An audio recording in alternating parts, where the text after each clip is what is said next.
Vaya, ese tema de Miguel Moli, en algún rincón de mi alma, ese tema pues nos permite iniciar así esta edición de Venezuela siempre, siempre Venezuela.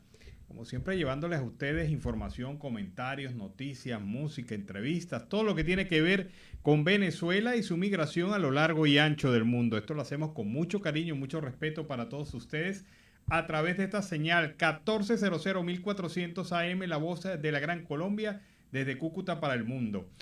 Buenas tardes, Nancy Pacheco, ¿cómo estás? Oye, eso que alargó y no solo el Nancy, Nancy Pacheco. Bueno, Buenas tardes, Alan, qué placer saludarlo. Buenas tardes a toda esa amable audiencia que está aquí en este dial, en el 1400 AM, La Voz de la Gran Colombia, de nuestras redes sociales oficiales en Facebook, Instagram, Twitter, en YouTube, en la página web www.siemprevenezuelaweb.com, www.siemprevenezuelaweb.com, en enlace con La Voz del Río Arauca, 1110 AM. Saludamos en el control máster al señor Víctor Márquez y a Roberto Alexis Rojas, en las redes sociales a Alex Meneses, y en la producción a Vanessa Chacón, Alan Peralta con Registro Nacional 0715, y quien les habla, Nancy Pacheco, con Registro Nacional 0713, el Colegio Nacional de Periodistas, seccional norte de Santander. Bienvenidos a esta primera ronda informativa en Siempre Venezuela, Venezuela es Noticia. Bueno, se ha hecho muy de boga, muy de moda, esto de colocar en la cuenta de Twitter, cuando alguien necesita algo, decir: haz tu magia, Twitter. Haz tu magia, Twitter. Bueno, ocurre que Twitter hizo la magia y el Ministerio Público anunció que investigará los daños causados en el Tepuy Cusari. El fiscal de Nicolás Maduro, Tarek William Saab, anunció una investigación sobre los daños causados en el Tepuy Cusari, luego de celebrarse allí una fiesta que ha generado escándalo e indignación del país. Saab indicó que a cargo de estas averiguaciones estará la Fiscalía 87 Nacional de Defensa Ambiental. El periodista Jaime Garbet, del medio informativo Primer Informe, reveló que la actividad forma parte de paquetes turísticos y sociales ofrecidos por el empresario Rafael Oliveros, presidente del Grupo La Marea y director del campamento Canaima. Como una muestra del tipo de experiencias turísticas que ofrece esta empresa, Oliveros organizó una fiesta en la cima del Tepuy Cusari el pasado viernes 4 de febrero para celebrar sus 50 años. O sea, él se hizo su fiesta. Y invitó a un grupo selecto de amigos, incluidos conocidas socialites de la clase alta de Caracas, operadores financieros, profesionales del sector y familiares de cumpleañeros, quienes debían, como exigencia, ir de traje formal tipo smoking y traje largo. Algunos invitados, entre ellos Osmer Sousa, mostraron abiertamente en las redes sociales sus experiencias en este lugar. Unos compartieron, fíjense ustedes, cómo fue limpiada, entre comillas, la zona para establecer carpas donde pasaron la noche. Es decir, removieron todo lo que había allí para que ellos descansaran cómodamente. También unos señalaron también en otras imágenes, se pudo apreciar cómo los invitados iban con trajes de etiqueta y vestidos de gala. Titina Pensini, que fue una de las que participó en este evento, había publicado un video en redes sociales que luego borró, con las imágenes del vuelo del helicóptero y mostrando todos los detalles de lo que ella llamó la fiesta Cusari 2022. Mientras que la relacionista pública Aura Marina Hernández dejó testimonio en su cuenta de cómo se disfrutó la celebración. La periodista Ángela Aura reveló por su parte que en la celebración se brindó con champán burbujeante. ¿Qué otra cosa, no? Champán burbujeante. Tras lo ocurrido, la organización SOS Orinoco advirtió que el impacto de estas actividades son probablemente imposibles de remediar en una escala de tiempo humana. Vean ustedes esto de decir, bueno, ahí movimos un poco de tierra para que aterrizara los helicópteros y para que se pudieran instalar las carpas y para que se pudiera hacer esto. Estamos hablando de una formación geológica de más de 4.000 millones de años aproximadamente. Estamos hablando de eso. Violaron totalmente el territorio, un territorio de la Pachamama que es sagrado. Lamentablemente esto es un territorio sagrado, ha sido violado, ha sido maltratado. Esta gente no tiene conciencia absolutamente nada. El dinero, el poder que dicen tener, no les da para pensar que esto no lo pueden realizar. Y es lamentable la situación, cómo vienen destruyendo esta parte que es definitivamente esa parte de la Pachamama es sagrada, es un ritual para quienes ingresan, y esta mañana hablábamos, Alan, acerca de eso.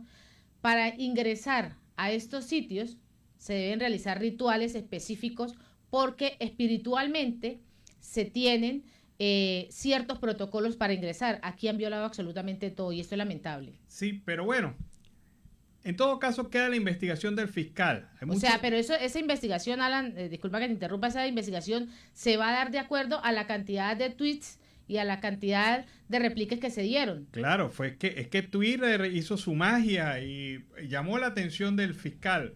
Bueno, te cuento hoy, ese mismo fiscal bloqueó la cuenta de Frontera Viva, un medio que también se encarga de hablar sobre estos temas de desarrollo de la migración y de Venezuela. Así que Frontera Viva está bloqueada para el fiscal.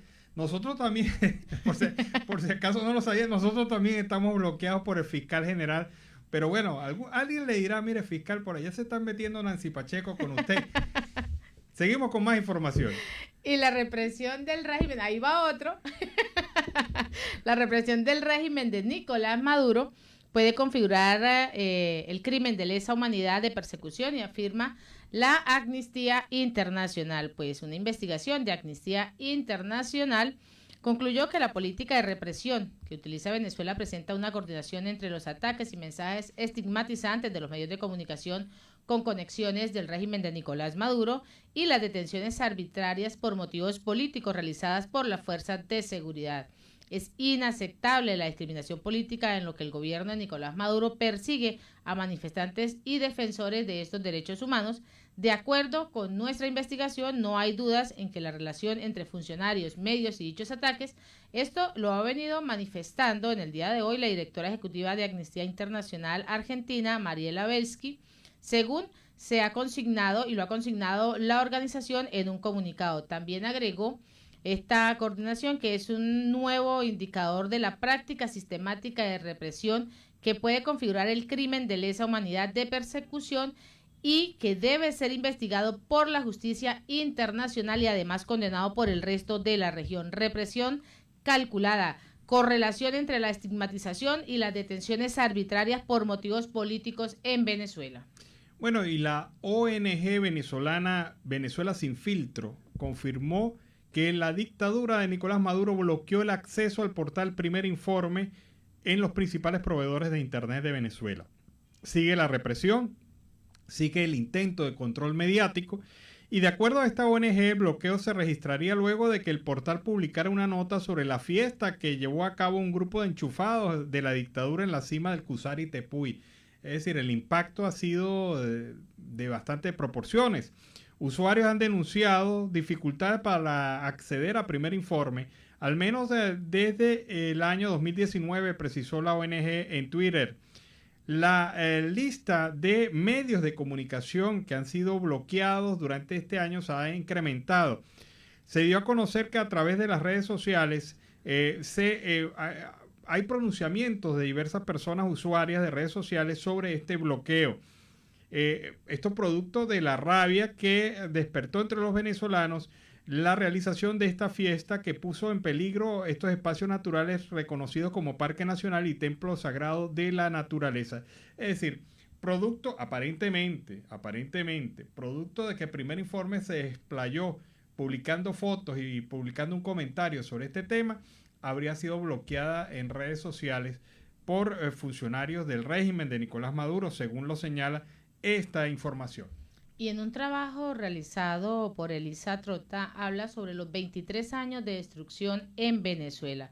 Pues este mes de febrero es un mes importante para Venezuela y para los venezolanos. Varios patriotas del siglo XIX y XX nacieron en este mes y también sucedieron hechos fundamentales de nuestra historia, como lo fue la Batalla de la Victoria en el 1814. Lamentablemente, en nuestro día, febrero significa el comienzo del debacle de nuestro país. Primero con la intentona golpista de Hugo Chávez en el 92 y años más tarde con su toma de poder por las vías democráticas en el 99. El 4 de febrero del 92 fue el primer golpe a la democracia en Venezuela. 6 años después de aquella fatal madrugada, en el año 98, Hugo Chávez ganó esas elecciones presidenciales y ante esto pues sigue este mecanismo democrático, y en un grupo de personas que no creían en la democracia, pero sabían que para destruirla debían usarla, pues llegaron al poder. La época más oscura de nuestra historia contemporánea, si miramos un siglo atrás, e incluso más, encontramos algo parecido a lo que es nuestro país. Y durante estas 2 décadas, los gobiernos chavistas han manejado más de $1 billón. Ni en los 40 años de democracia, es decir, casi el doble del tiempo, ingresaron sumas cercanas. A pesar de ello, hoy Venezuela vive una emergencia humanitaria compleja nunca antes vista en la región. Bueno, los atropellos contra el Nacional desenmascaran por completo al chavismo. Esto es lo que opina el diario español El Mundo, que en su edición de hoy rechazó los atropellos que se han cometido contra el diario El Nacional por órdenes de Diosdado Cabello, primer vicepresidente del Partido Socialista Unido de Venezuela. Afirma en su editorial este medio que el totalitarismo se impone en América Latina y afirmó que el régimen chavista pisotea a diario los derechos humanos de los venezolanos. De un régimen que pisotea a diario estos derechos humanos como el venezolano, no se olvide, por crímenes de lesa humanidad en las Naciones Unidas, no cabe esperar muchos remilgos con un bien tan fundamental como la libertad de expresión y de información, pero atropellos tan flagrantes como el perpetrado contra el periódico opositor El Nacional desenmascaran por completo al chavismo y lo retratan como la tiranía que es, afirmó el diario. Y el régimen sigue aniquilando el poder adquisitivo de los venezolanos. Escuchemos.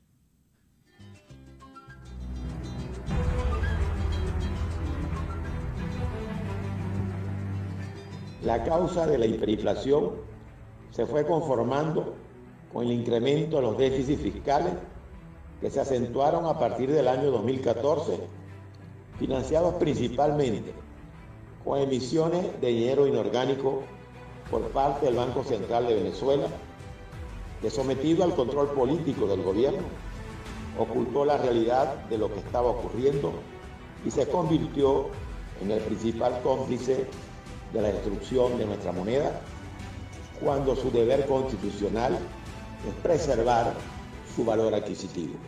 ¿Cómo es posible que tengamos tantos años de recesión sin que haya un cambio de rumbo, un cambio en la política económica que busque como objetivos de desarrollo sostenible el crecimiento económico, la estabilidad de precios, la distribución equitativa de la riqueza y la búsqueda del pleno empleo?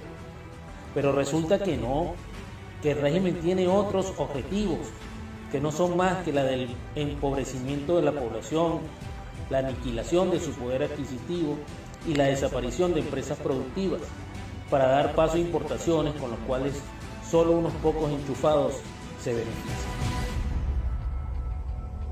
Bueno, y es la situación que se presenta en la economía venezolana debido a este mal manejo, a esta destrucción de la base productiva por parte del régimen de facto. Hay una noticia que publica hoy en nuestra cuenta de Instagram y parece que no es solamente a los miembros de la Fuerza Armada de Trinidad y Tobago los que les encanta dispararle a gente indefensa en el mar. Resulta que también la Armada Bolivariana dispara a matar contra los guaraos en el estado Bolívar. Esto lo publicamos hoy en nuestra cuenta de Instagram en Siempre Venezuela. Tal parece que cualquier funcionario con arma perteneciente a la dictadura chavista se considera con el derecho de disparar contra civiles desarmados. Y no es para amedrentarlos. Según testigos, están disparando a matar. Así lo reseña una nota que publicamos hoy, en la que se narra cómo un grupo de ciudadanos civiles y desarmados fueron tiroteados por integrantes de la Armada Chavista, con el saldo de varios de ellos heridos y 2 desaparecidos. El problema se originó cuando los indígenas guaraos vieron que efectivos de la Armada Bolivariana se estaban robando sus curiaras, embarcaciones esenciales para la actividad en la región. Ante esto, utilizaron otra embarcación para recuperar su propiedad, procediendo a cortar las cuerdas con las que los militares arrastraban sus botes. Cruz María Nay, un adolescente guarao de 16 años, indicó que queríamos recuperar nuestras curiaras porque se las estaban llevando.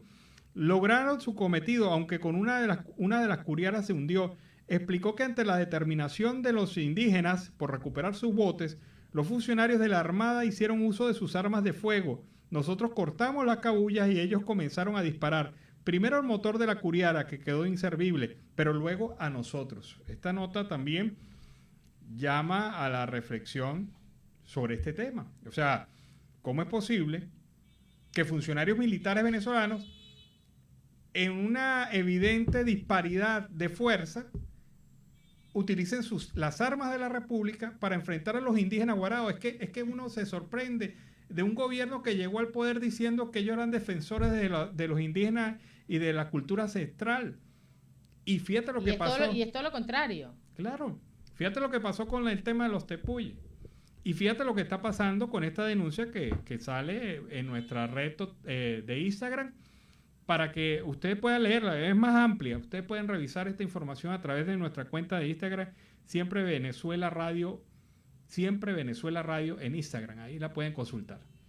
Y el ejército venezolano ocupó la finca de una familia en Apure, colocándola en medio de este conflicto con la guerrilla colombiana. Ese es un trabajo que viene realizando Sebastián Abarráez. Edgar Martínez, quien es un señor, un adulto mayor de 78 años de edad, lleva décadas labrando la tierra, armando y amando al llano, con sus agrestes y con sus verdaderas realidades.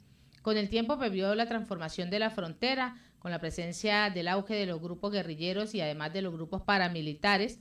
Hoy debe contemplar aterrorizado la ocupación de su finca por parte del ejército venezolano, sin que él lo haya autorizado, ni siquiera se lo consultaron, y lo expone como blanco de estos grupos irregulares que se están enfrentando, violando los principios del derecho humanitario internacional, al involucrar a los civiles en este conflicto que no forma parte. El domingo 5 de febrero de este año en curso, la propiedad de Martínez fue tomada por un grupo numeroso de funcionarios de una comisión conjunta de la Fuerza Armada Nacional Bolivariana, Cuerpo de Investigación Científicas Penales y Criminalísticas, Dirección de Inteligencia del Ejército y Milicia Bolivariana. Los funcionarios llegaron en buses Yutón y camionetas sin dar ninguna explicación. La excusa es que andan detrás de los Tancol. No, y además que se instalan en la finca, la toman como si fuera hacienda de ellos, se comen la comida que hay allí, matan los animales que hay, que se puede disponer, se preparan sus buenos saraos y nadie les puede decir nada. Y nadie les dice nada. Entonces, no, porque si le dices algo, entonces eres colaborador de los Tancol, como ellos lo llaman, que son los grupos irregulares colombianos que están operando en territorio venezolano. Pero ellos son muy machitos con estos indefensos civiles. Pero cuando se enfrentan a los verdaderos hombres operativos del grupo de insurgentes en territorio venezolano, ahí sí no, ahí se les acaba la fuerza, ahí se les acaba la iniciativa. Ah, pero un indefenso civil sí es víctima facilito de estas actuaciones. ¡Qué vergüenza! ¡Qué papel tan deplorable de la Fuerza Armada Nacional! Ah, no, llegaron y te tomaron la finca y bueno, el otro pague. Totalmente. Vámonos a la pausa comercial y musical. Ya regresamos. Qué bueno esto, qué sabrosa esta joya. Esto es una joya de música. Esto fue un en vivo en el aula magna de la Universidad Central de Venezuela que unió a esa voz prodigiosa de Canelita Medina con el Oscar de la salsa, el Oscar de León. Lágrimas Negras. Y con ese tema iniciamos el segundo bloque de Venezuela Siempre, Siempre Venezuela, bastante animados. Seguimos con más información y Colombia está dispuesta a dar el estatuto de protección temporal a venezolanos deportados desde Estados Unidos. Pues así, el director de Migración Colombia, Juan Francisco Espinosa, ha asegurado a la fecha que apoyará en medio del estatuto de protección temporal a los venezolanos que recibieron tras ser deportados de Estados Unidos. Hemos recibido en calidad de deportados de los Estados Unidos 2 hermanos venezolanos a quienes, de acuerdo con la política fraterna del presidente Iván Duque, estamos dispuestos a apoyarlos a través del estatuto. El presidente colombiano Iván Duque, quien confirmó el pasado 2 de febrero que su gobierno se encuentra colaborando con Estados Unidos para recibir a los venezolanos que sean deportados y que anteriormente hayan residido en Colombia. El hecho de que cientos de miles de familias hayan tenido que salir de Venezuela es una tragedia y eso nos duele muchísimo. Ninguna nación está preparada para este éxodo masivo. En este momento pues supera los 6 millones de personas. A lo largo de este proceso hemos tenido muchas dificultades, pero también muchísimos aciertos. Es lo que ha venido y lo que expresa Espinosa. Bueno, Eugenio Martínez, periodista venezolano, ha señalado a través de sus redes lo siguiente: el fiscal, después de una discusión en redes, anunció una investigación por la Tepuy Party. Escoge el fiscal el tema más sencillo, mientras guarda silencio, por ejemplo, por las pistas ilegales en el Ávila, las construcciones en Los Roques, el arco minero o la tala de árboles. Lo interesante de esta averiguación será el tratamiento que recibe el cumpleañero, origen de la Tepuy Party, muy cercano a Maduro, responsable, por ejemplo, del Chic White Room de la Carlota. Y choferes de transporte público de Acarigua, en Portuguesa, afiliados a Fedetransporte, solicitaron al gobierno regional que se les permita hacer contraloría en la estación de servicio que está priorizada para el sector, a fin de controlar la distribución del combustible, lo que llega y se despacha, esto pues con el fin de acabar con las mafias que allí están operando.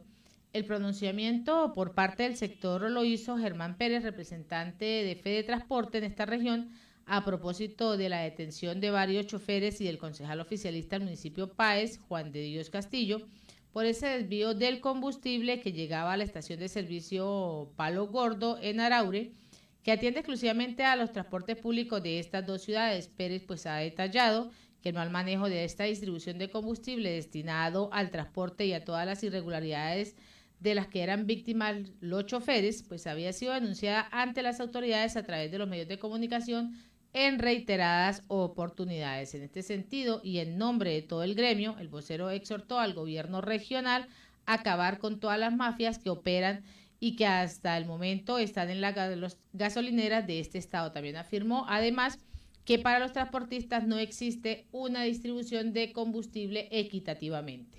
Bueno, y el historiador, intelectual y ensayista mexicano Enrique Krause deploró la confiscación del edificio sede del diario El Nacional y su posterior entrega a Diosdado Cabello, ocurrida luego de que una jueza lo hubiera determinado así. Lo que está ocurriendo frente a nuestros ojos en Venezuela, afirma el historiador, es la consolidación de una de las más brutales y destructivas dictaduras de la historia latinoamericana, aseguró. Salvo el caso de la confiscación general de la libertad después de la Revolución Cubana, confiscación que sigue 60 años después, no conozco caso igual, más grave, más terrible al que en estos días ha perpetrado la dictadura venezolana en contra de este diario histórico de Venezuela, de ese orgullo de la prensa latinoamericana que ha sido siempre el Nacional, indicó Krause. Señaló que la Unión Europea no puede cruzarse de brazos, debe protestar y aplicar todos los mecanismos que estén en su disposición. Lo mismo deben hacer los países democráticos de América, la Organización de Estados Americanos, y lo mismo debemos hacer nosotros, los demócratas del mundo. Escuchemos las declaraciones del presidente encargado Juan Guaidó, que califica como injustificable estas agresiones contra los migrantes venezolanos. No es justificable de ninguna manera, de ninguna. Y los venezolanos exigimos justicia. No solamente ya pedimos en este momento, luego de conocer los detalles de la maniobra ejecutada por parte de la Guardia Costera Trinitaria en contra de una embarcación civil llena de vulnerables migrantes buscando refugio, huyendo de una dictadura y de la violación de derechos humanos sistemática, como reposan los informes de la ONU, como reposa en la investigación de la Corte Penal Internacional. Es responsabilidad directa de Nicolás Maduro, de su dictadura, de la ausencia de derechos, de la ausencia de libertades en Venezuela, producto de sus aliados, de sus cómplices, como lo fue en un momento en Coquí, cuando se llamaba Zona de Paz, a la costa 905, o en la frontera venezolana. Bueno, es la visión que tiene el presidente demócrata de Venezuela, Juan Guaidó.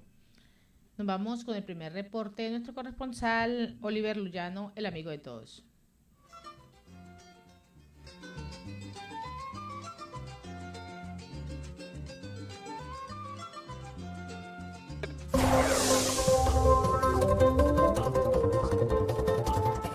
¿Qué tal amigos de Siempre Venezuela? Desde esta zona de frontera, desde Arauca, reporta para ustedes el amigo de todos, Oliver Luyano, guariqueño y de Saraza.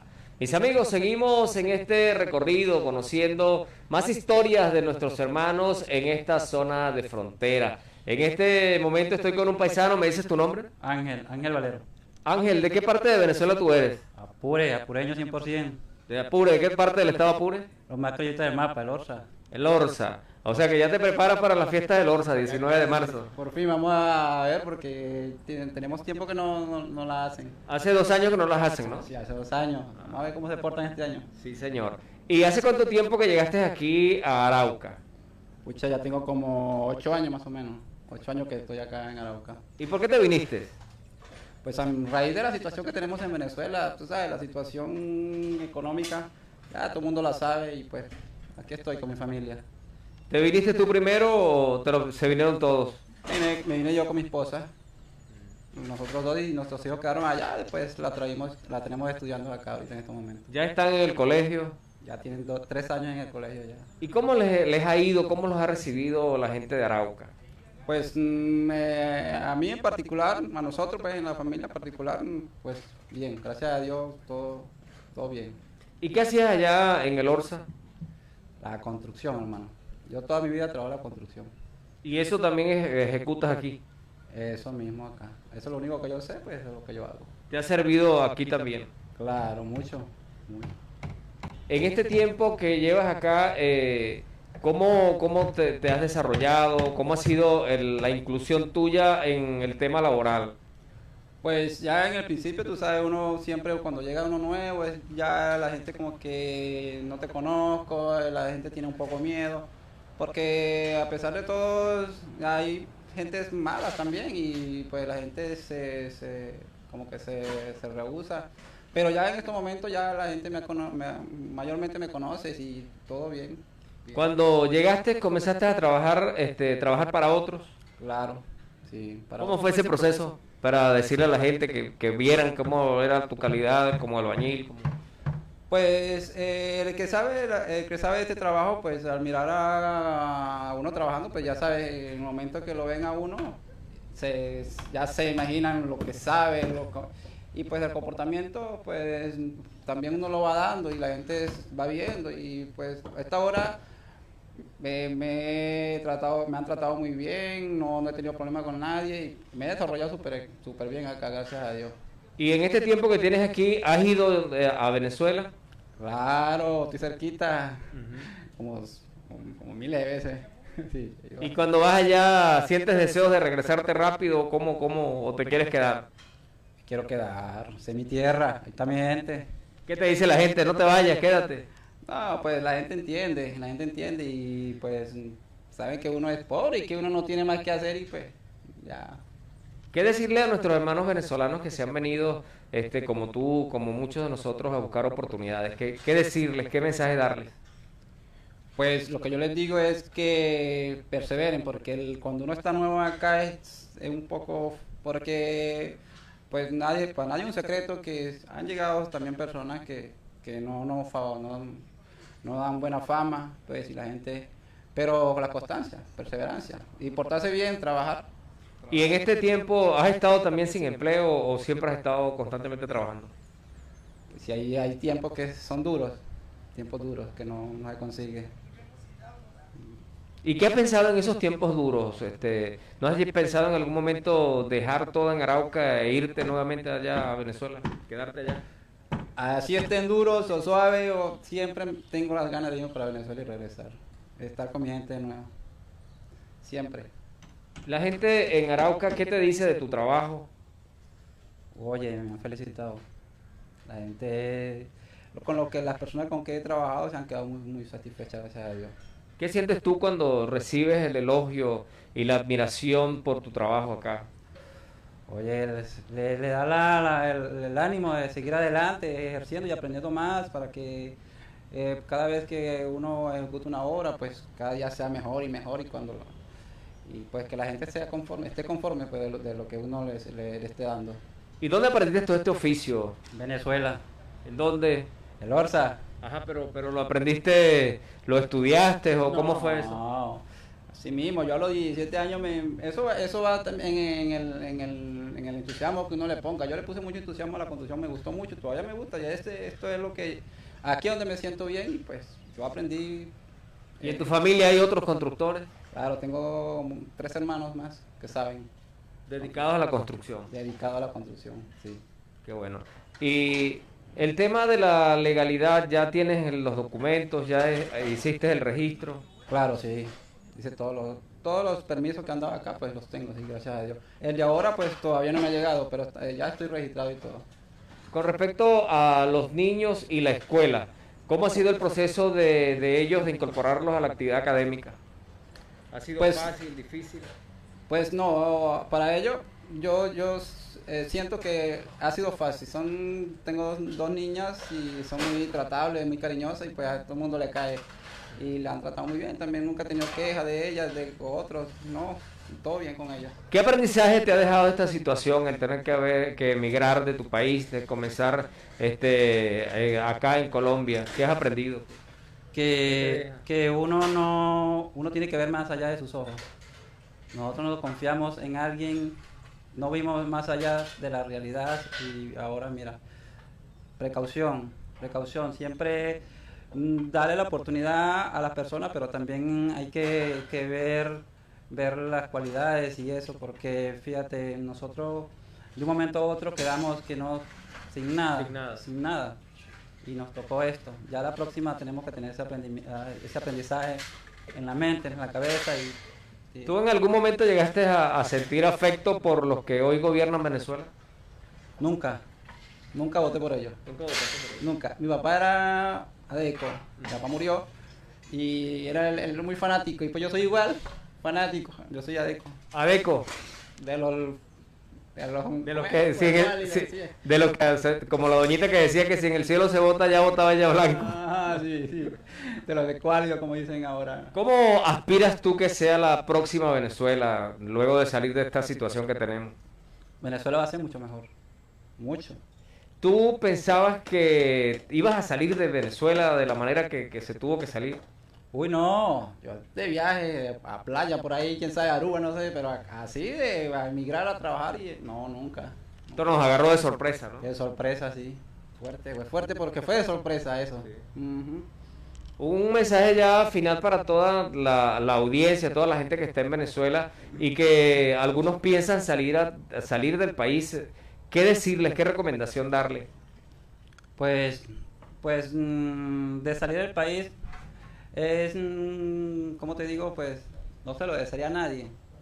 Pero si toca, pues que vayan con la fe de que la perseverancia, de no como los pensamientos, de que sí le va a ir bien en otro lado, siempre y cuando se porten bien. Sí, siempre y cuando uno se porte bien, donde esté le va a ir bien. Sí. Qué bueno, así. Agradecido por compartir con nosotros para siempre Venezuela. No, siempre a la orden. Eso a mí me parece muy bien esta idea. ¿Qué diferencia hay entre el Orza y Arauca? Oye, allá somos llaneros, natos, de cepa. ¿Y aquí? Bueno, también, pero allá es más llano. Bueno, mis amigos, un paisano llanero de allá de El Orza, en el estado Apure, más criollito del mapa, contándonos cómo fueron sus inicios acá y el talento que desarrolla en este pueblo, en este país de Colombia. Mis amigos, desde esta zona de frontera, desde Arauca, reporta para ustedes el amigo de todos, Oliver Luyano, guariqueño y de Zaraza.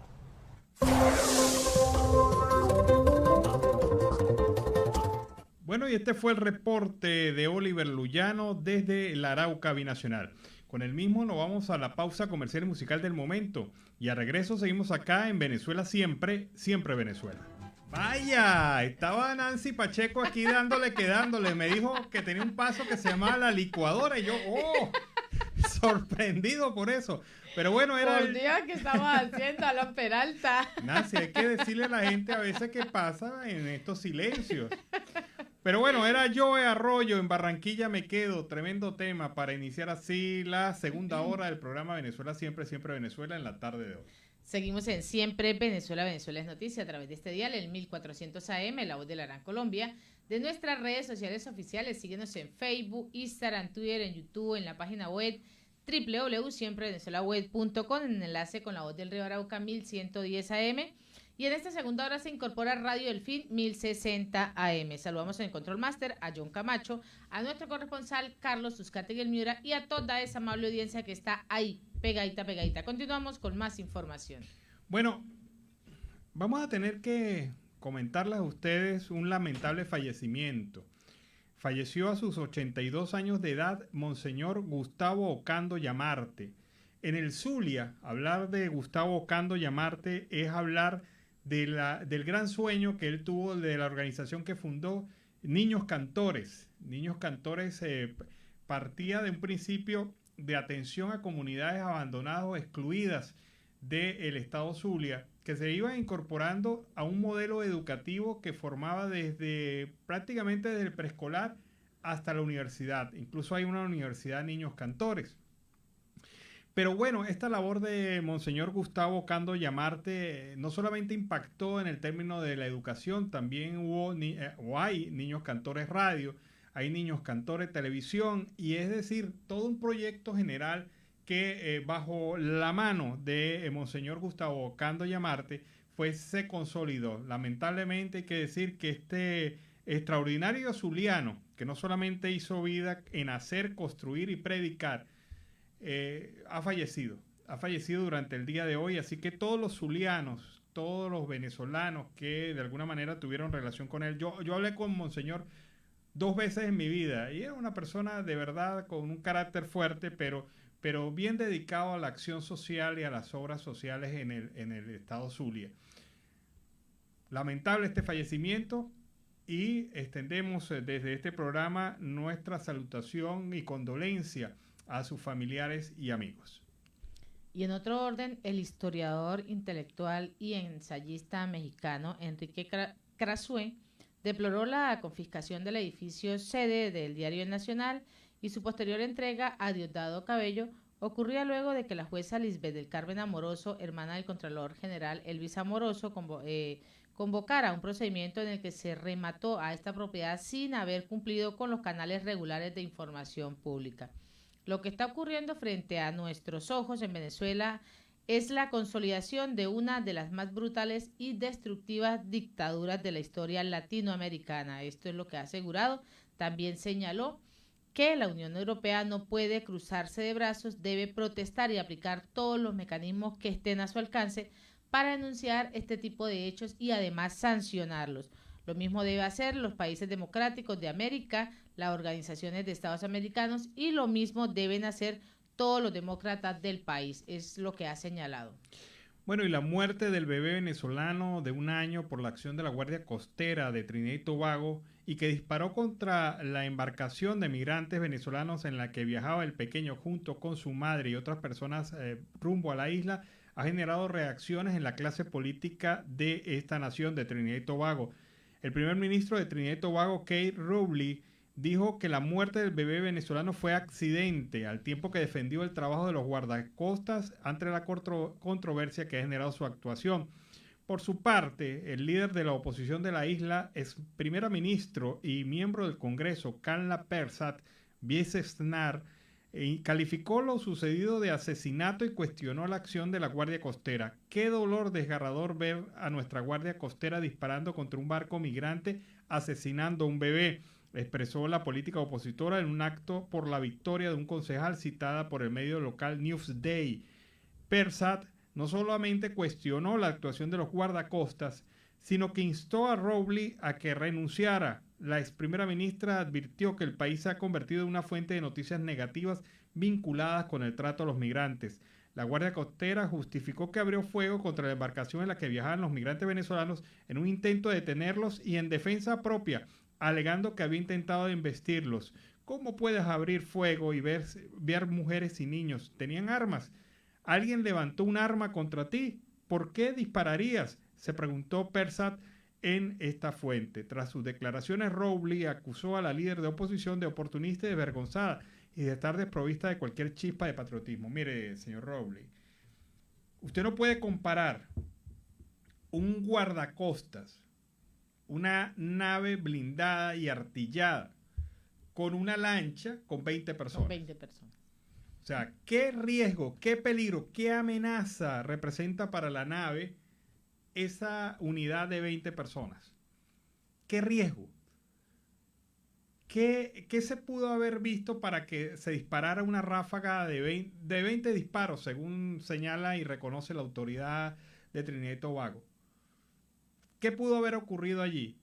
Son incapaces en una unidad de guardia costera de detener a una pequeña lancha con 20 personas.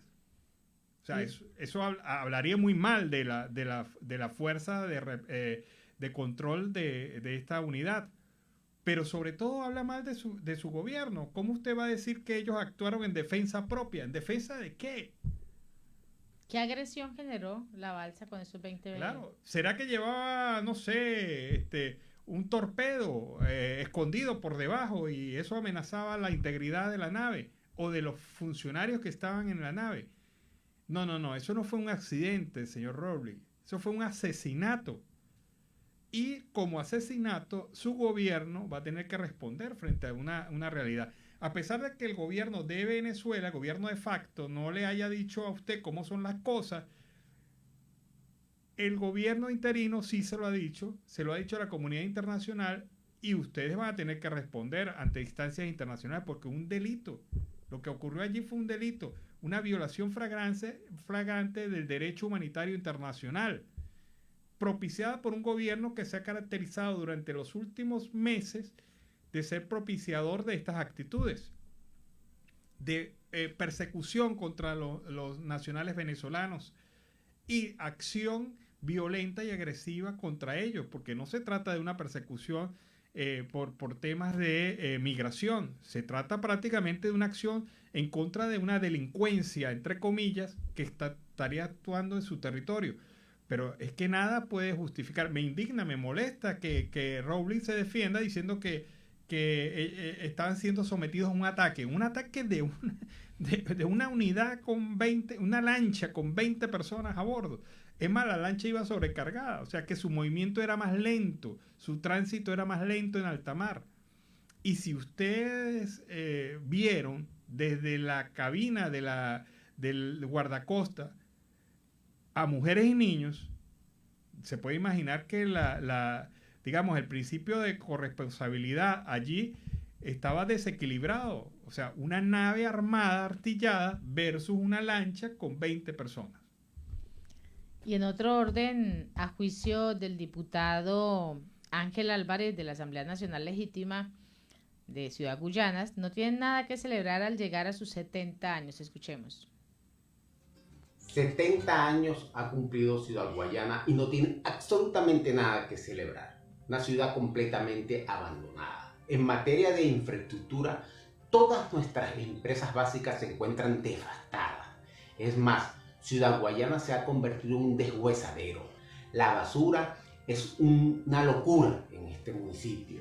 Lo único que ha renacido son las aves de carroña, los zamuros. No existe una política de saneamiento ni de recolección de basura en el municipio Caroní. Las calles están inundadas de maleza y de cochinada. Y ese es el día a día que tienen que vivir los guayaneses. Robos, asaltos, secuestros, organizaciones criminales completamente que tomaron a nuestro municipio, donde no existe ningún tipo de política de seguridad para el pueblo. Es noticia.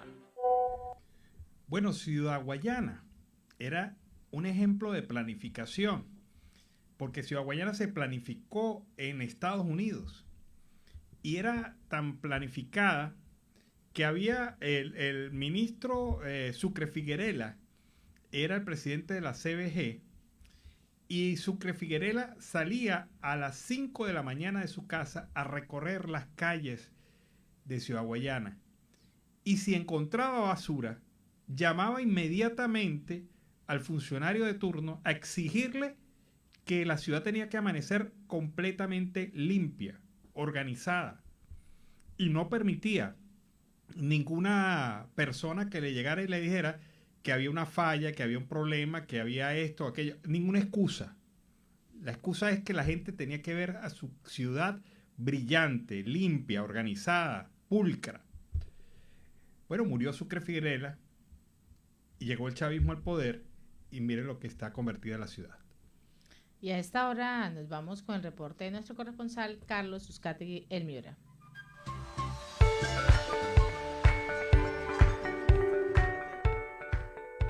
Saludos cordiales, una feliz tarde para todos desde el departamento de La Guajira. Carlos Uzcategui, El Miura, para el programa Siempre Venezuela, Venezuela Siempre. Hoy, lamentándolo mucho, seguimos día a día con la grave situación de lo que le pasó a nuestros migrantes frente a las costas de Trinidad y Tobago, saliendo de los puertos de Venezuela, escondidos en balsas, amenazados por el tiempo, el mal oleaje y por supuesto por la Guardia Costera de las islas del Caribe. Algo bastante inusitable y sobre todo la grave situación en donde el gobierno de Venezuela, el régimen de Nicolás Maduro, dijo que era un incidente.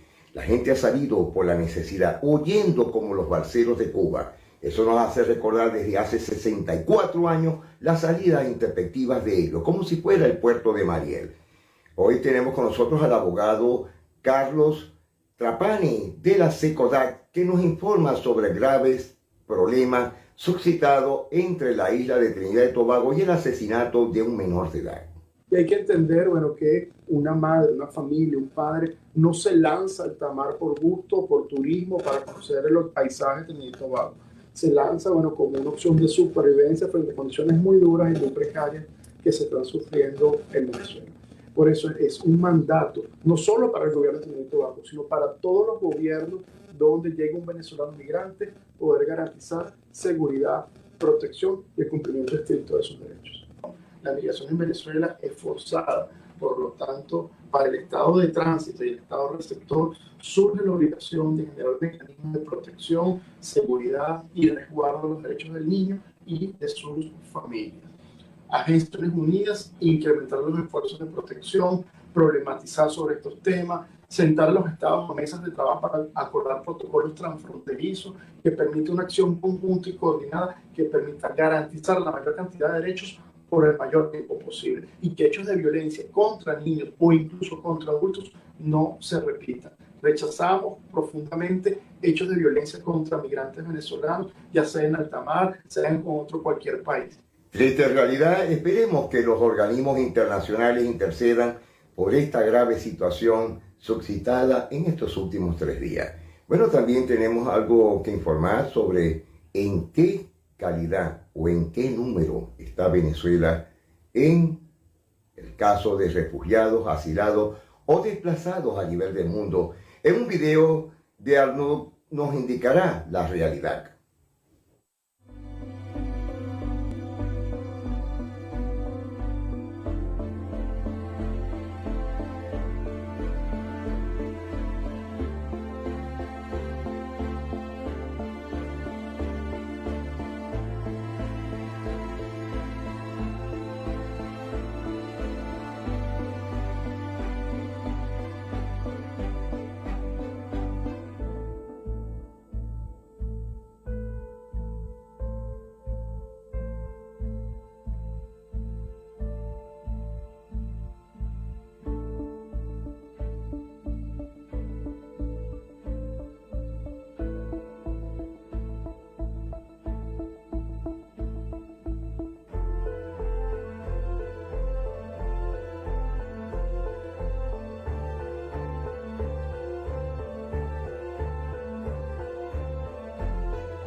Bueno, somos número 1, país número 1. ACNUR dice que son 6.500.000 personas, pero ya la secuencia estamos sobrepasando los 7 millones a nivel de Latinoamérica y por supuesto del continente americano. Bueno, como lo dijimos en días pasados, Maracaibo. Maracaibo es la cuna de los inventos, las cunas de la luz eléctrica, del tranvía, de la primera hielera que hubo en todo el país. Y por supuesto, somos número 1, por eso es que nos dicen la pepa del queso, pero no es la pepa del queso. Somos únicos en todo el país. Tenemos nuestra propia idiosincrasia, tenemos nuestro propio léxico, nuestra verborrea. Y queremos presentarles a ustedes un video muy hermoso de lo que es Maracaibo y sus andanzas, sus añoranzas y por supuesto, quiénes somos.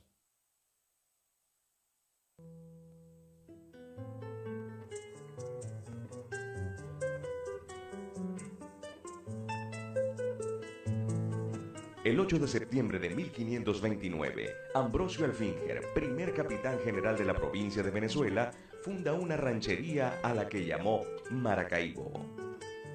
Aunque mucho se ha escrito acerca del origen del nombre de nuestra ciudad, no se sabe realmente su significado. Lo cierto es que desde sus inicios, Maracaibo dio muestras de su empuje. A pesar de quedar prácticamente aislada del resto del país debido a su ubicación en la costa occidental del lago, Maracaibo logró asentarse y sus circunstancias, más que disminuir el ánimo de su gente, lo fortalecieron. Pues se convirtió en una ciudad-puerto, con más contacto e intercambio con Europa y Estados Unidos que con Caracas. Y por ello se vio influenciada por los grandes avances que ocurrían en el resto del mundo, llevando en innumerables ocasiones la batuta en la historia de Venezuela. En 1608 entra en funcionamiento el centro asistencial más antiguo del país, el Hospital Central Dr. Urquinaona, hoy llamado Hospital Central, que fuera fundado por los esposos Don Francisco Ortiz y Doña Inés del Basto. En 1751, la capital zuliana fue la primera de Venezuela en contar con servicio de correos nacional e internacional.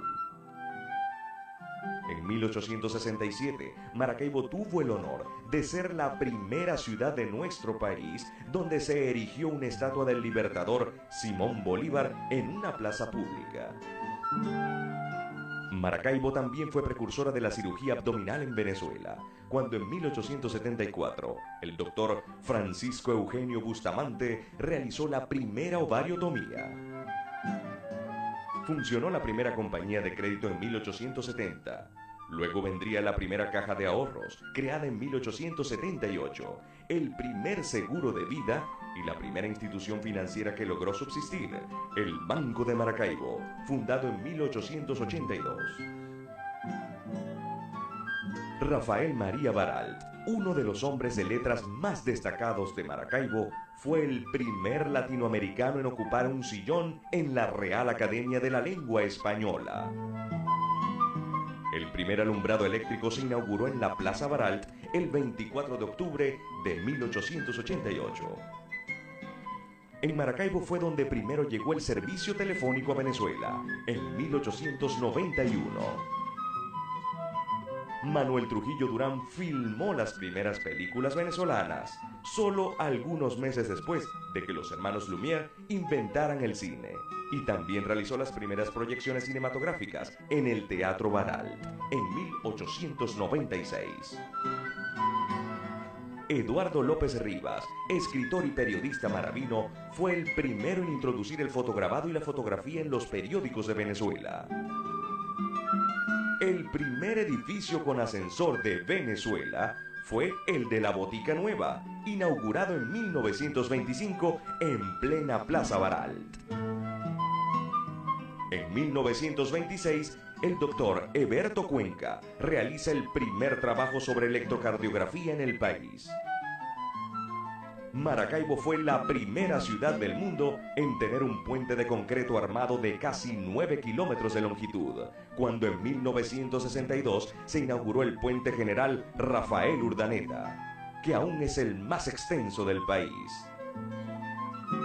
En 1967, en el Hospital Universitario de Maracaibo, los doctores Bernardo Rodríguez y Didimo Rubio realizaron el primer trasplante renal en Venezuela.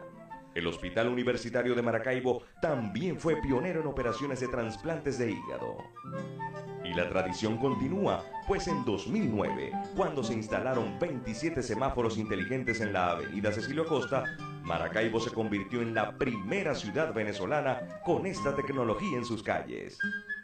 Por ser una ciudad que con la fuerza de sus emprendedores habitantes se hizo a sí misma. Por ser una capital cuyos ciudadanos van siempre a la vanguardia del progreso. Y por estar perennemente en búsqueda de su desarrollo, definitivamente, en Maracaibo, lo nuestro marca la historia. Bueno, esa fue nuestra ciudad Maracaibo, nuestro punto, la tierra del sol amado para todos nuestros migrantes, retornados, desplazados, que día a día añoran nuestra ciudad. Alan, Nancy, una feliz tarde para todos desde el departamento de La Guajira, Carlos Bucate y el Miura, para el programa Siempre Venezuela, Venezuela Siempre.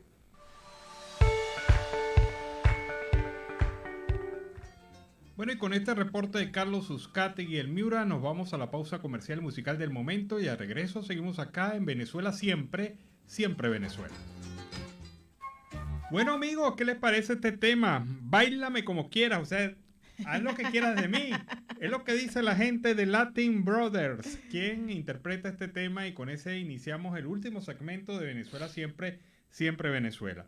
Bueno, empiezan a conocerse ya las versiones de los testigos, de quienes estaban dentro de las lanchas que fue atacada por la Guardia Costera de Trinidad y Tobago. Estas declaraciones de varios testigos presentes en la embarcación señalan que no eran 20 personas que iban, sino 37 pasajeros, entre ellos 20 niños, y que fue atacada por esta guardia costera, resultando asesinado un bebé venezolano de 1 año de edad. Los migrantes afirmaron que la guardia costera disparó al menos 20 tiros contra la embarcación de los migrantes.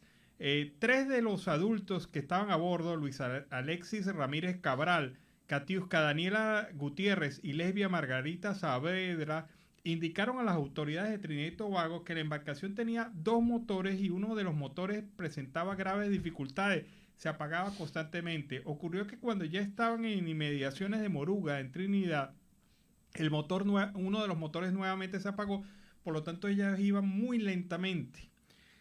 En eso escuchan la voz de alto de varios funcionarios que disparan bengalas, pero fíjense esto, según la versión que ellos cuentan, una de las bengalas fue al aire, evidentemente para iluminar la zona, y otra se la dispararon directamente a la nave, mientras avanzaban fuertemente. Digamos que ocurrió una andanada de disparos, primero al aire y luego contra el bote. Después escuchamos fuertes golpes y nos dimos cuenta que el barco se estaba acercando, y estos disparos fueron a menos de 30 metros, es decir, estaban ahí mismo. Entre tanto, intentaron buscar refugio en el bote después de los disparos, y allí, cuando ocurre la tragedia y la madre empieza a gritar que su hijo está muerto, es que cesaron los disparos, se acercó la Guardia Costera, buscaron otra nave y se armó pues lo que ya hoy conocemos en esta situación. Sin embargo, nadie explica por qué disparan primero y preguntan después, que ese es el grave problema de la versión oficial de Trinidad y Tobago. Pero estas son las versiones que están dando a las autoridades los sobrevivientes de este ataque, de esta situación, y que poco a poco se han ido filtrando los medios de comunicación, primero de Trinidad y Tobago y ahora del mundo. Y vamos a escuchar a la cantante venezolana Mirla Castellanos hacer un llamado al respeto por la tercera edad. Escuchemos. Tengo 80 años y aquí estoy preguntándome qué es lo que nos hace diferentes. ¿Un número, unas canas o unas arrugas? Seremos generaciones distintas, pero no de mundos diferentes. El maltrato a las personas mayores es un problema social que afecta la salud y los derechos humanos de millones de personas en el mundo. A esta edad, la indiferencia y el abandono son una forma de maltrato. Somos mayores y tenemos derecho a ser reconocidos como ciudadanos activos y con sabiduría, que contribuimos a la mejora de la sociedad, aportando creatividad, experiencia, conocimientos y las mejores historias y el más puro y desinteresado amor. Y yo desde lo mejor de mí les canto y hasta les bailo. No discrimines ni alejes a nadie por razones de edad.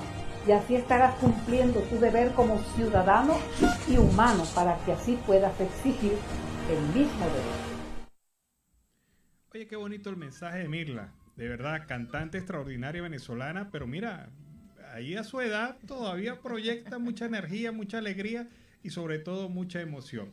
Vámonos a esta hora con el segundo reporte de nuestro corresponsal Oliver Luyano, el amigo de todos.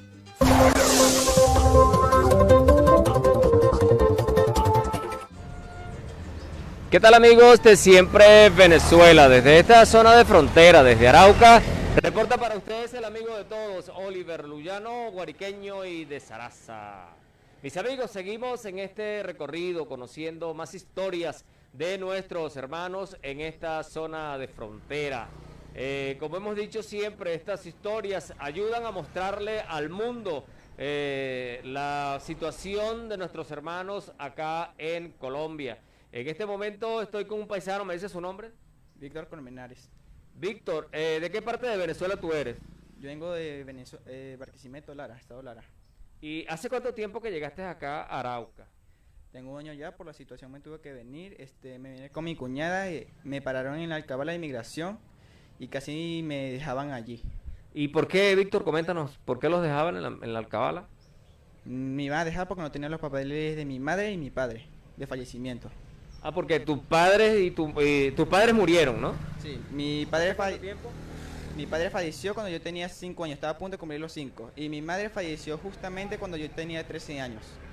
¿Y luego de eso, quedaste al cuidado de algún familiar? Quedé al cuidado de mi abuelo, yo no estaba haciendo nada, él fue el que me fue criando allí. Y yo estaba estudiando, no terminé mis estudios y me puse a trabajar después de eso. Y después mi cuñada llegó y me vino a buscar. ¿Te fue a buscar allá a Barquisimeto? Sí. ¿Y tu cuñada ya vivía aquí en Arauca? Sí, ella tenía ya tiempo viajando, después introdujo a mi hermano, pues, a que se viniera, y ahí mi hermano se vino, porque no está la situación muy buena allá, pues, y se tuvo que venir para acá. ¿Y qué hacía tu hermano allá en Venezuela? Era guardia nacional.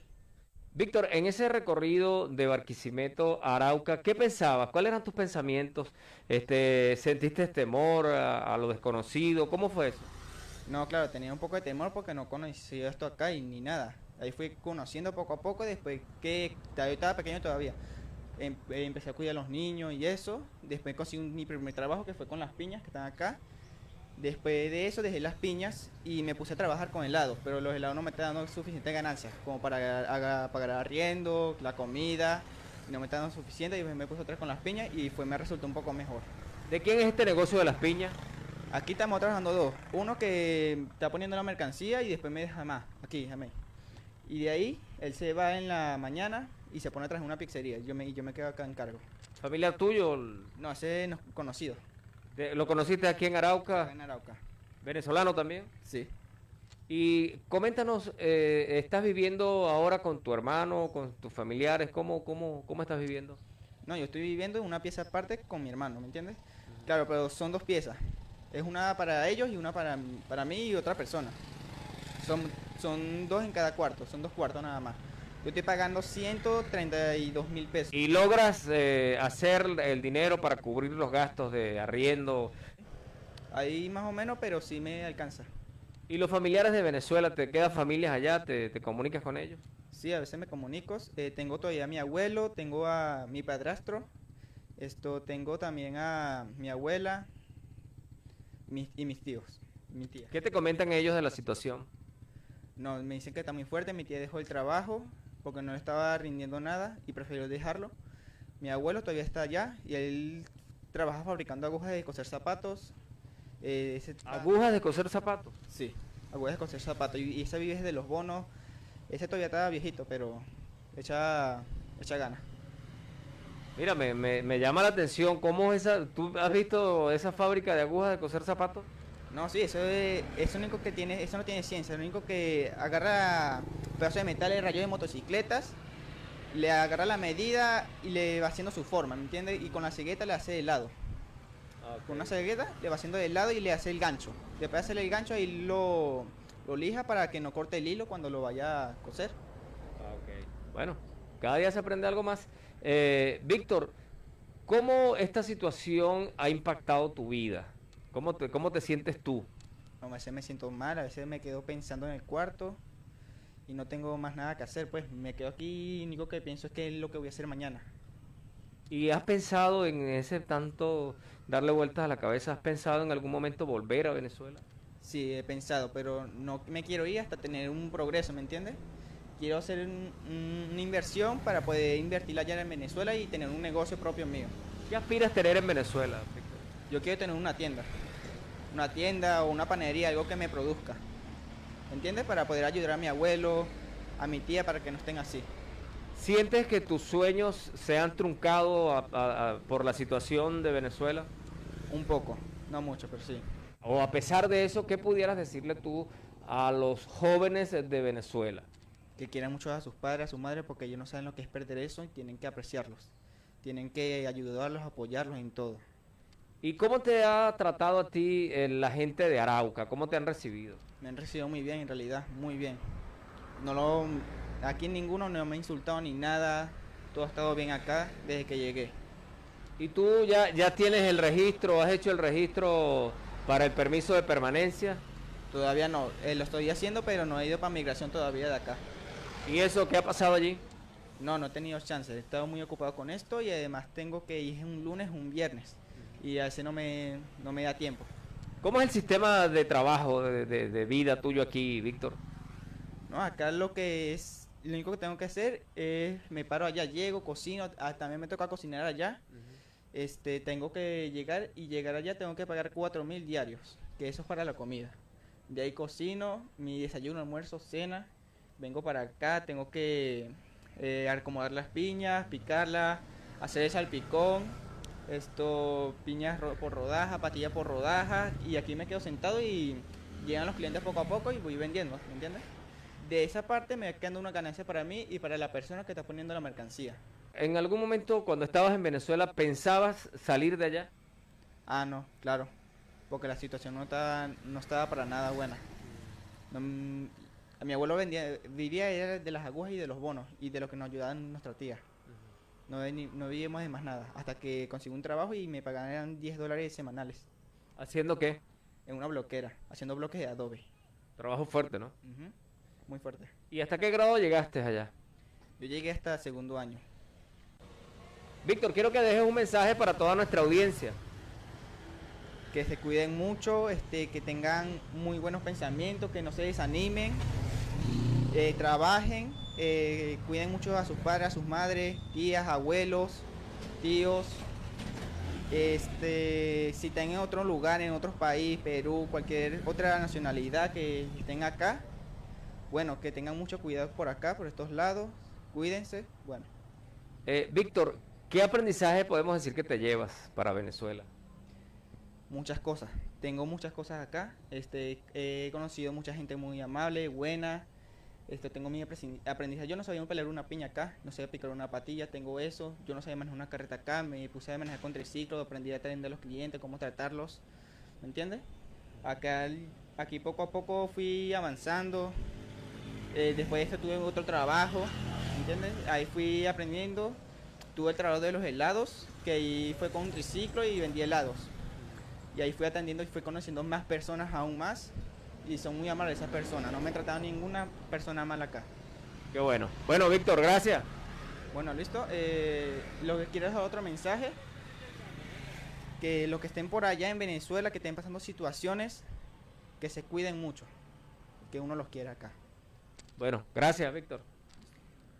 3. Bueno, mis amigos, una historia más de un joven venezolano que, como escuchamos, ha salido de Barquisimeto, Luego de perder a sus padres, le ha tocado, bueno, venirse a esta zona, adaptarse a un sistema de trabajo, pero con sueños y con muchísima esperanza de seguir luchando en su beneficio y también de su propia familia. Mis amigos, desde acá, desde la tierra del joropo, reporta para ustedes el amigo de todos, Oliver Luyano, guariqueño y de Zaraza.